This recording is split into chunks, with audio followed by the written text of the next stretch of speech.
여러분, 영국 하면은 생각나시는 일들 혹은 단어들이 무엇이 있으신지요?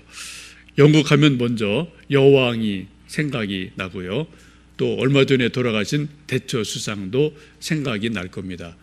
또 세계적인 문호인 세익스피어가 생각이 날 터이고, 또 축구 좋아하는 분들은 축구의 종가 영국의 여러 팀들을 기억하실 겁니다.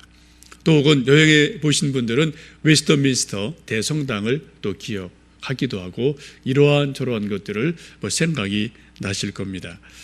그런데 우리 그리스도인들이 영국 가면은 빼놓을 수 없는 중요한 사건들이 하나 있는데, 그것은 소위 청교도라는 것입니다. 우리 신앙인들 입장에서는 영국 그러면은 청교도 신앙, 청교도 영성, 이런 것들을 흔히 생각을 하고, 또 우리가 청교도적인 삶을 살기를 생각하며 청교도가 우리 신앙의 아주 중요한 한 모델로 우리는 생각을 하고 있습니다. 우리 한국교회 모든 성도들이 존경하고 또 사랑하는 목회자가 계셨다면 아마 제 1순위가 아마도 한경직 목사님이지 않나 싶습니다. 요 근래에 있어서는요. 그래서 한경직 목사님을 평가하는 수많은 단어도 있지만, 많은 역사학자들, 신학자들은 한경직 목사님을 일컬어 우리 한국교회의 마지막 청교도였다, 그렇게 평가하는 분들이 많이 있습니다. 그리고 우리 한경직 목사님을 직접 뵙지는 못했지만 그분을 상상하면은 정말 반듯한 삶, 정말 신앙적인 삶, 또 정말 하나님을 사랑하는 삶, 천국을 사모하는 삶, 이러한 삶을 살아가셨던 아름다운 모델로 우리 모든 후배들이 닮고 싶어하는 하나님의 사람이었음을 알게 됩니다. 청교도 될 수 있었던 수많은 요인들이 있는데, 그 중에 아주 중요한 핵심적인 요인은 소위 웨스트민스터 신앙 고백이라는 것이 있습니다. 이것은 1640년경에 만들어진 것인데요. 신앙 고백, 우리가 지금 사도신경을 신앙 고백하듯이 그 시대마다 어떤 신앙 고백들을 자기들 표현으로 만들어낸 그런 많은 것들이 있습니다. 그 중에 그 웨스트민스터 신앙 고백이 있는데, 그 웨스트민스터 신앙 고백을 압축해서 만들어 놓은 것이 웨스트민스터 소요리 문답이라는 책이 있습니다. 이것은 막 손바닥만한 조그만 책이에요. 이것은 1649년에 만들어져 있는데, 옛날 여러분 세례 문답을 공부하신 분들은 세례 문답을 공부하시면서 이렇게 여러 가지를 외우셨던 일들이 혹 기억나실지 모르겠습니다. 그 책으로 이해를 하시면 되겠습니다. 이 책은 소위 칼빈의 신학과 신앙을 가장 잘 이어받은 것으로 평가되고 있는 그러한 조그만 책자입니다. 많은 영국인들이 16세기, 17세기에 소위 웨스트민스터 소요리 문답이라는 자그마한 책을 암송을 했어요. 그리고 그것을 묵상하고 암송을 거듭했습니다. 그러면서 그들의 신앙의 기본기가 거기에서 다 다져지게 되고 세워지게 되는 일들이 있게 됩니다. 그래서 소위 청교도 신앙, 청교도 영성이라는 것이 생겨져 있는 가장 중요한 그 저변 밑바닥에는 소요리 문답이라는 것이 자리를 잡고 있음을 기억하시면 좋겠습니다. 여러분, 우리가 무엇을 하든 소위 기본기라는 게 아주 중요해요. 그래서 살아갈 때 인생도 기본기가 중요하죠. 그래서 그런 말을 하지 않습니까? 우리가 알아가는 모든 것들은 어디서 배운다고요? 유치원에서 배운다고요. 그래서 기본기가 다 닦여지는 것 같아요. 우리가 수학을 공부할 때 가장 중요한 기본기가 뭡니까? 구구단 외우는 거예요. 그리고 한국 사람들이 그래도 구구단을 기본적으로 외우기 때문에 웬만한 암산은 그냥 뚝딱뚝딱 해내거든요. 근데 외국 애들은 뭐예요? 아주 간단한 것도 계산기 두드리잖아요. 여러분, 외국 여행 가보시면 살 때도 우리는 그냥 웬만한 것 서너 개 다다닥 계산이 나오는데, 그 친구들은 그냥 계산기 두드리고 있지 않습니까? 기본기가 구구단이 그들은 안 이루어지니까 그런 것 같아요. 이 세계에서 수학을 가장 잘하는 민족이 어딘지 아십니까? 우리보다 수학 더 잘하는 나라가 있어요. 인도죠. 그죠? 인도는 몇 단을 외웁니까? 19단을 외워요. 우리는 9단을 외우는데 거기는 19단을 외워서 19 곱하기 19가 기본으로 애 때부터 다 외우는 거예요. 우리 상상이 잘 안 되죠. 우리 구구단 외우기도 조금 벅찰 때가 있는데 19단을 다 외워놓으니까 웬만한 수학은 그냥 저절로 돌아가는 그런 시스템을 가지고 있습니다. 곧 기본기가 충실하니까 그 위에서 뭔가 여러 가지가 응용되어지는 일들이 있음을 보게 됩니다. 소위 청교도 영성, 청교도 신앙의 기본적인 것은 웨스트민스터 소요리 문답 안에 있다. 그렇게 보셔도 크게 틀리지는 않습니다. 그럼 그 내용이 무엇일까요? 그 소요리 문답의 제1 질문이 이것입니다. 인생의 제1되는 목적이 무엇입니까? 이것이 소요리 문답의 1번 질문이에요. 이걸 쉽게 말씀드리면 왜 삽니까? 왜 공부하십니까? 왜 돈을 버십니까? 왜 또 인기를 얻고 싶어 합니까? 왜 또 유명한 사람이 되고 싶어 합니까? 왜 오래 살고 싶습니까? 그 질문이에요. 왜 무엇이 되고 싶습니까? 왜 무엇을 갖고 싶습니까? 이것에 대한 질문입니다. 이 질문에 대해서 사람들 각자 나름대로 답이 있을 겁니다. 행복하려고요. 또 좀 멋지게 살려고요. 좀 이 한 번 사는 거 좀 한번 신나게 살려고요. 한번 폼나게 살려고요. 다 나름대로 이런저런 답이 가능합니다. 맞습니다. 그런데 소요리 문답에 의한 정답, 아니 성경에 의한 정답은 우리 인생이 이것이 되고 저것이 되고 무엇을 아는 것은 바로 하나님의 영광을 위해서라고 분명하게 말씀을 하고 계십니다. 여러분 동의가 되십니까? 우리가 왜 이 땅에 살까요? 왜 또 무엇이 되고 싶고 그렇게 열심을 낼까요? 그 가장 궁극적인 이유는 하나님의 영광을 위해서라고 성경은 분명히 말씀을 하고 있습니다. 그럼 우리가 또 고민이 돼요. 하나님의 영광을 우리가 어떻게 보느냐는 거죠. 어디서 보느냐는 거죠. 이것이 하나님의 영광이라는 말이 너무 추상적이어서 너무 높아서 우리가 가끔 알긴 알겠는데 이게 좀 감이 잡히지 않을 때가 있습니다. 손에 잡히지 않을 때가 있습니다. 또 오늘 성경 말씀을 보시면 19편 1절에 그렇게 말씀합니다. 하늘이 하나님의 영광을 선포하고 궁창이 그의 손으로 하신 일을 나타내는도다. 하나님의 영광이 어디에 있다고요? 하늘에 있다고 그래요. 하나님의 놀라운 영광이 하늘에 있다. 하늘이 하나님의 영광을 선포하고 있다. 우리 하나님의 영광을 보려면은 하늘을 잘 보면은 하나님 영광을 볼 수 있다라고 말씀을 하고 있습니다. 우리는 흔히 하나님의 영광을 한 수백 명 되는 메모드 합창단에서 성가를 쫙 부를 때 그때 감동이 되고 하나님 영광을 느낄 때가 있습니다. 아주 유명한 신령한 목사님이 아주 기가 막힌 설교하실 때 우리 그 설교 말씀 속에서 우리는 하나님의 영광을 느끼고 볼 때가 있어요. 오늘 성경 말씀을 보시면 하늘이 하나님의 영광을 선포하고 있다라고 말씀하고 있습니다. 그러므로 하늘을 잘 보면은 그 하늘에서 하나님 영광을 본다라고 성경은 말씀을 합니다. 여러분 하늘을 가끔 보십니까? 오늘 교회 오실 때 좀 하늘을 보셨나요? 오늘 아침에 조금 구름이 끼어 있어서 별 볼 일이 없었는데요. 조금 이따 해가 또 이렇게 좀 나긴 나더라고요. 여러분 가끔 하늘을 좀 보시면 좋겠어요. 하늘에 있는 게 기본적으로 뭐가 있습니까? 해, 달, 별, 구름 이런 것들이 하늘에 있는 기본적인 것들이에요. 이 중에서 가장 중요한 게 무엇입니까? 해예요. 태양. 해 없는 하늘 우리는 상상할 수가 없습니다. 우리 하늘을 볼 때마다 아침이든 한낮이든 저녁이든 우리는 해를 보면서 해를 기준으로 밤이다, 낮이다, 아침이다, 저녁이다 이렇게 쭉 해를 중심으로 이렇게 저렇게 우리는 살아가고 있습니다. 오늘 함께 보신 이 시편 말씀에도 태양에 대해서 4절에 그렇게 말씀하죠. 그의 소리가 온 땅에 통하고 그의 말씀이 세상 끝까지 이르도다. 하나님이 해를 위하여 하늘의 장막을 베푸셨도다. 5절에 그렇게 말씀합니다. 해는 그의 신방에서 나오는 신랑과 같다.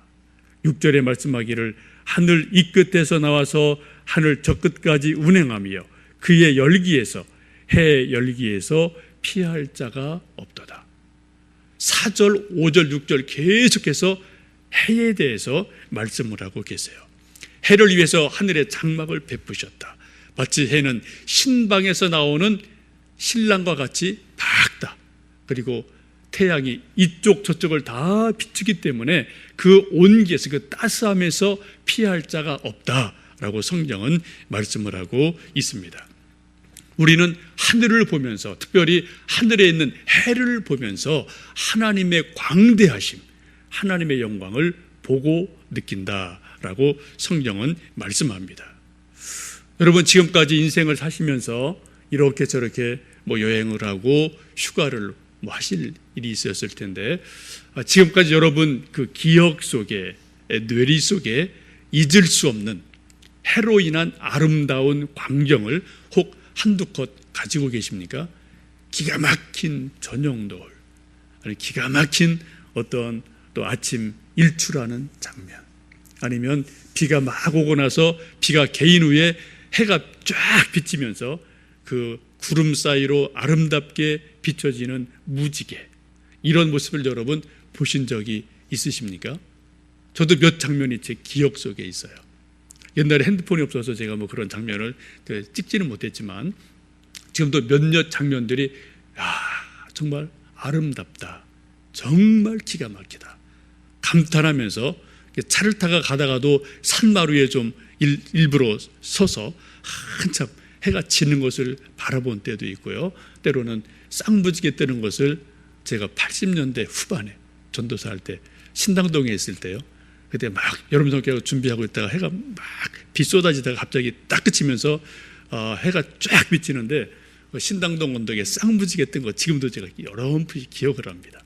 막 누구한테 얘기도 막 했던 기억이 나는데, 쌍무지개 본 걸 제가 2번이나 기억이 나요. 한 번도 수련회 갔다가 한 번 무주 쪽에서 본 적이 있고요. 하여튼 이런저런 장면들이 여러분도 정말 해로 인해서 아름답게 연출되어지는 이러한 저러한 장면들을 보신 일들이 여러분 있으실 것 같습니다. 요즘 좀 해가 길어져서 새벽 예배를 마치고 제 방에 가면은 햇살이 쫙 안에까지 스며들어와요. 한동안 이렇게 서서 좀 일출을 이렇게 좀 볼 때가 있는데, 볼 때마다 매일매일 그 장면이 다르더라고요. 구름이 다르고 시간이 다르기 때문에 계속 매일매일 다른 그 해 뜨는 것을 잠깐 바라보면서 정말 하나님 대단하시다, 정말 아름답다 생각하며 마음속으로 하나님의 광대하심을 느끼며 찬양하며 경탄할 때가 있습니다. 여러분, 태양이 하는 일이 참 많습니다. 근데 우리가 볼 때, 우리 주변에서 볼 때 태양이 하는 일 가운데 아주 중요한 일이 무엇일까요? 제가 볼 때는 꽃 피우는 일이라고 생각을 합니다. 여기 아름다운 이 꽃이 있는데요, 이 꽃들 태양이 없으면 꽃 피울 수 없습니다. 아무리 온실이 좋고 뭐가 좋다 하더라도 기본적으로 태양 없으면 꽃이 피어날 수가 없게 됩니다. 여러분, 수백 수천 명이 모여서 무궁화 꽃이 피었습니다 라고 소리를 질러도 무궁화 꽃이 피어나지 않습니다. 장미가 피었습니다 라고 소리 질러도 꽃이 피어나지 않아요. 그러나 사람들이 소리를 지르지 않더라도, 무심할지라도, 관심이 없을지라도 해가 뜨고 지면서 온기를 비춰주면 어느샌가 자기 때가 되면 모든 계절 속에서 이처럼 아름다운 꽃들이 하나 둘씩 피어나는 것을 보게 됩니다. 여러분, 겨울에 죽은 듯하던 메마른 땅에서, 또 메마른 가지에서 이제 조금씩 꽃이 피어나고 우미 돋고 하는 것 여러분 오며 가며 보시지 않습니까? 지금 저희들 주변에도 개나리가 피고요, 진달래가 피고요, 목련이 피어나는 것을 여러분 이곳저곳에서 오며 가며 보실 때가 있습니다. 태양 없이는 꽃이 있을 수가 없죠. 저는 봄마다 듣는 몇몇 노래들이 있는데, 계절 노래가 있어요. 또 가을에 듣는 노래가 있고 겨울에 또 듣는 노래가 있고, 여러분도 그런 노래가 좀 몇 곡 있으실 겁니다. 그중에 제가 봄만 되면 꼭 듣는 그런 노래 중에 하나가 양희은이 부른 하얀 목련이라는 노래를 저는 정말 좋아하고 사랑합니다. 그 노래는 그냥 단순한 노래, 가요가 아니고요. 양희은의 신앙 고백이 있는 대단한 노래이기도 합니다. 여러분 아시는 것처럼 양희은 선생님이라고 불러야 될 것 같아요. 근데 그분이 20대 때 하여튼 통기타 가지고 데뷔하고 노래를 부르면서 아침 이슬을 부르게 되죠. 그러다 그것이 금지곡이 됩니다. 또 이루어질 수 없는 사랑이라는 노래도 금지곡이 되어져요. 그 시대가 그랬으니까. 그래서 절망을 합니다. 그래서 한국을 떠나서 유럽을 한 1년여간 계속 여행을 하다가 지친 몸으로 한국에 돌아오게 되고 몸이 좋지 않아서 병원에 가서 진단을 해보니까 그 젊은 나이에 난소암이라는 판정을 받게 됩니다. 경희대 병원에 입원하고 나서 3개월이라는 시한부 선고를 받게 되고 절망에 빠지게 됩니다. 입원한 그가 병상 머리맡에 성경과 찬송을 놓아두고 시간이 되는 대로 성경을 읽고 찬송을 부르며 하나님 앞에 울부짖어 기도를 합니다. 어느 날 구하라 주실 것이요 찾으라 찾을 것이라 말씀을 읽고 묵상하며 간절히 기도하고 그리고 일어나서 우연히 창밖을 바라봤습니다. 그때 봄이었어요. 그때 창밖에 아름답게 하얗게 피어있는 하얀 목련꽃을 보게 됩니다. 그리고 문득 떨어지고 지는 목련을 바라보면서 이렇게 짧은 인생처럼 자기도 쓰러져가는 자기 인생을 생각하면서 문득 시가 떠오르기 시작합니다. 그리고 뭔가를 적어 내려가게 돼요. 그리고 그것이 마치 자기의 마지막 유언이 될지도 모른다는 생각을 가지고 나름대로 시를 적어 내려가게 됩니다. 그것이 여러분 잘 아시는 하얀 목련이 필 때면 다시 생각나는 사람이라고 시작되는 그러한 가사예요. 그것을 쓰고 나서 얼마 있다가 김희갑 선생님이 어떤 곡을 주게 되는데 그 곡에다가 그 가사를 붙이면서 자기의 노래를 만들어 내게 되고 자기 마음을 담아서 노래를 부른 곡이 바로 하얀 목련이라는 그러한 노래입니다. 그 이후 하나님의 은혜로 기적처럼 그가 다시 살아나게 되었고 지금도 가끔 TV에 나와서 우리들에게 이러한 저러한 삶의 이야기들을 들려주며 노래를 불러주며 하나님 위대하심을 직접 말은 하지 않지만 그 삶을 통해서 우리에게 하나님 광대하심을 노래하는 모습을 보게 됩니다. 4월 되면은 저는 늘 목련을 생각을 합니다. 여러분도 옛날 학창 시절에 목련 끝 그늘 아래서 그런 노래도 부르신 적이 있을 테고 이런저런 노래들이 있을 터인데 4월이 아름다운 계절이지만 특별히 목련이 아름답게 피는 그러한 계절입니다. 저도 한 1, 2년 전에 4월 어느 날 정말 봄볕이 따사로운 아주 아름다운 어느 봄날 제가 이렇게 교회에 이렇게 사무실 갈 때 소망교회 있을 때요. 근데 그 이렇게 짧은 한 5분 거리도 되지 않는 그 짧은 거리인데 정말 햇볕이 아주 따사로웠어요. 등 뒤로 햇볕을 쫙 받으면서 정말 따사롭다 그런 느낌을 가지고 이렇게 쭉 가는데 거기 목련꽃이 몇 개 있었거든요. 제가 또 늘 이렇게 오르내리는 그 계단 옆에 조그만 목련 나무가 있었어요. 이렇게 쭉 보는데 갑자기 제 속에 뭔가 이렇게 필이 팍 꽂히더라고요. 여러분 가끔 그런 일 있으십니까? 꽃을 보든지 어떤 하늘 보든지 뭘 보든지 가끔 뭔가 팍 필이 꽂힐 때가 있어요. 뭔가 좀 쓰고 싶은 그런 충동을 느꼈습니다. 그래서 제 사무실에 바로 올라가서 뭔가 이렇게 끄적끄적해서 좀 이런 것을 써본 적이 있습니다. 만개한 꽃보다도 몽우리가 더 아름다운 너, 겨우내 회색 짙은 고독에서 피어나온 순백한 영혼, 내 위로 쏟아져 부서지는 봄볕의 하이한 눈부심, 피었나 싶으면 어느새 사라지는 뒤태가 화려한 너, 잎새도 피기 전에 봄 소식 알려주려 서둘러 달려왔다 아련히 사라지는 하얀 목련꽃. 뭔가 이렇게 좀 시라고 할 수 없지만 뭔가 끄적끄적하면서 정말 목련을 통해서 하나님이 저에게 보여준 어떤 감동, 어떤 봄의 따사로운 햇볕, 이것을 나름대로 충분히 하루를 정말 오후를 계속 느끼면서 그 봄볕 속에 제가 머물러 있고 꽃 속에 제가 머물러 있고 꽃이 제 안에 있음을 느끼면서 그때 양희은의 하얀 목련을 1시간, 2시간 계속 듣고 들었던 일들이 있었습니다. 그러면서 하나님 정말 대단하십니다. 하나님 이 메마른 나뭇가지에서 이 아름다운 꽃을 피워내시는군요. 하나님 정말 대단하십니다. 그러면서 하나님의 임재를 느끼고 하나님 이름을 마음껏 높여드렸던 그러한 시간이 저에게 있었습니다. 여러분, 우리 이 역사상 하나님이 만드신 자연을 가장 탁월하게, 가장 위대하게 느끼고 그것을 또 표현을 잘한 사람이 있다면 성 프란치스코입니다. 이분은 자연과 함께 살아갔어요. 자연 속에 자연이 그 속에 들어가서 정말 일치가 될 정도로 아름다운 삶을 살아갔습니다. 그분이 지은 수많은 시들이 있고 노래들이 있는데 그 중에 하나가 태양의 노래라는 것이 있고요.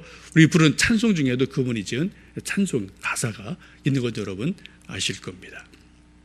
하나님이 이처럼 자연을 통해서 아름다운 꽃을 만드시기도 하고요. 수많은 일들을 연출해 가시기도 합니다. 그때 것을 우리가 보면서 하나님 정말 아름답습니다. 하나님 대단하십니다. 라고 감동하는 것, 감탄하는 것, 이것이 바로 하나님의 영광이 된다는 것입니다. 여러분, 우리가 매일 집에서 아내가 혹은 엄마가 만들어준 음식을 먹습니다. 그때 모처럼 엄마가 맛있는 음식을 만들어 놓았는데 식구들이 아무런 말을 하지 않고 그냥 고개를 팍 숙이고 그냥 밥만 먹기에 바쁘다. 그럼 엄마가 어떨까요? 조금 섭섭할 거예요. 근데 모처럼 정말 맛있는 음식을 엄마가 만들어 놨으면은 아들, 딸이나 남편이 여보 이거 정말 기가 막힌데 애들이 엄마 오늘 짱이야. 한 그릇 더 주세요. 여기 좀 더 주세요. 막 이렇게 소리를 질 때 어떻게 해야 돼요? 음식을 만든 엄마가 영광을 받는 겁니다. 그렇죠? 아무런 말하지 않고 그냥 혼자 밥만 꾸역꾸역 먹는다면은 엄마에 대한 감사의 표현도 아니고 영광이 될 수가 없을 것입니다. 마찬가지예요. 하나님이 지으신 아름다운 자연을 보면서 꽃을 보면서 하늘을 보면서 아무런 감동이 없다. 아무런 느낌이 없다. 하나님에 대한 모독입니다. 우리 하나님을 찬양하는 게 뭔가요? 여러분 멀리 있지 않아요? 하나님 만드신 아름다운 꽃을 보며 하나님 정말 아름답습니다. 정말 기가 막힙니다. 감동하고 감탄하고 느끼고 이것을 만드신 그분을 생각할 때 그때 바로 하나님이 영광을 받으시게 되는 줄로 압니다. 칼빈은 기독교 강요에서 그렇게 말합니다. 자연이 뭐냐?